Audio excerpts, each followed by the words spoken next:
وعلیکم السلام ورحمۃ اللہ وبرکاتہ۔ اللہ رب العالمین آپ کو جزائے خیر عطا فرمائے اور خیر و عافیت میں رکھے۔ آپ کا سوال بڑا ہی اہم ہے، اور وہ یہ کہ ایک خاتون جس کو ہمیشہ ہی پیشاب کے قطرے آتے رہتے ہیں، قطروں پہ کنٹرول نہیں ہے، نماز بھی نہیں پڑھتی ہے، قرآن بھی نہیں پڑھتی ہے، موٹاپا بھی ہے، تو اس کا کیا حکم ہے؟ اس کا جواب یہ ہے کہ یہ بہت بڑی غلطی ہے۔ نماز بہرحال معاف نہیں ہے، نماز معاف نہیں ہے، چاہے سلسل بول کی شکایت ہو جیسے آپ نے ذکر کیا ہے، یا کسی خاتون کو ہمیشہ خون آنے کی شکایت ہو، استحاضہ کا خون جس کو بولتے ہیں، یا جسے ہمیشہ ہی ہوا خارج ہوتی رہتی ہو،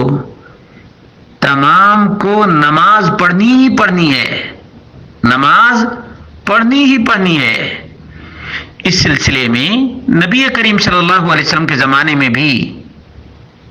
ایک واقعہ پیش آیا، وہ یہ کہ عن عائشہ رضی اللہ عنہا قالت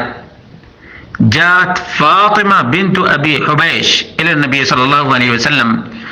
فاطمہ بنت ابی حبیش نبی مکرم صلی اللہ علیہ وسلم کے پاس آئی، فقالت یا رسول اللہ انی امرأۃ استحاض فلا اطہر افادع الصلاۃ، مجھے استحاضہ کا خون آتا ہی رہتا ہے، کبھی میں پاک ہی نہیں ہوتی ہوں، تو کیا میں نماز چھوڑ دوں؟ کیا میں نماز چھوڑ دوں؟ فقال رسول اللہ صلی اللہ علیہ وسلم لا، نبی مکرم صلی اللہ علیہ وسلم نے فرمایا نہیں، اگرچہ تم کو استحاضہ کا ہمیشہ ہی خون آتا رہتا ہے اور خون سے کبھی تم پاک نہیں ہوتی ہو، لیکن نماز معاف نہیں ہے، لا، نماز معاف نہیں۔ انما ذلك عرق وليس بحیض، تمہیں جو خون آ رہا ہے یہ استحاضہ کا خون ہے، حیض کا خون نہیں ہے، یعنی ایک رگ کی وجہ سے یہ خون بہتا ہے، بیماری کا خون ہے،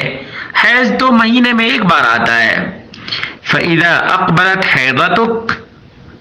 جو تمہاری پہلے کی عادت تھی،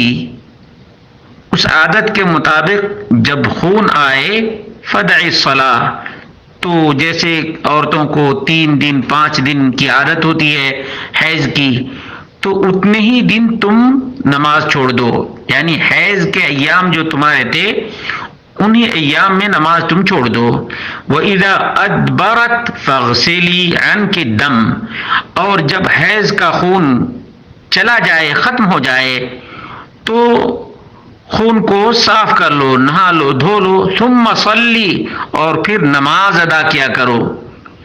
ثم توضئی لکل صلاۃ، اور پھر ہر نماز کے لیے تم وضو کیا کرو، ہر نماز کے لیے خون آ رہا ہے تو کیا ہوا، لیکن ہر نماز کے لیے تم وضو کر لیا کرو، حتی یجی ذلک الوقت، یہاں تک کہ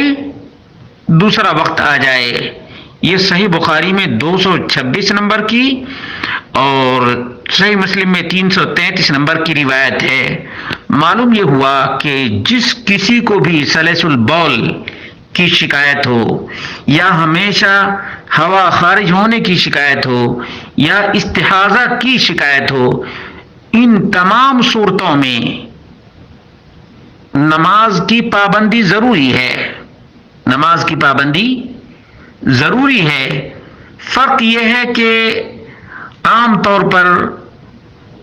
جس کی صحت اچھی رہتی ہے ایک وضو سے 2 نمازیں پڑھ لیتا ہے، یا کبھی 3 نمازیں بھی پڑھ لیتا ہے، لیکن جس کو سلسل بول کی شکایت ہو، یا جس خاتون کو استحاضہ کی شکایت ہو، یا جس کو بھی ہمیشہ ہوا خارج ہونے کی شکایت ہو، تو اسے ہر نماز کے لیے وضو کرنا چاہیے، ہر نماز کے لیے وضو کرنا چاہیے۔ یہ اس کا طریقہ ہے، یہ مسئلہ اس خاتون کو ضرور بتا دیجئے تاکہ وہ نماز کی پابندی کر سکے، اور جو کوتاہی ہو چکی ہے اس کے لیے معافی مانگنا ضروری ہے، یہ لا علمی کی بنیاد پر ہے. لوگ سمجھتے کہ پیشاب کی حالت میں کیسے نماز پڑھیں گے. یہ تو مجبوری ہے نا، اضطراری کیفیت ہے، اضطراری یہ کیفیت ہے. اس لیے نماز معاف نہیں ہے، نماز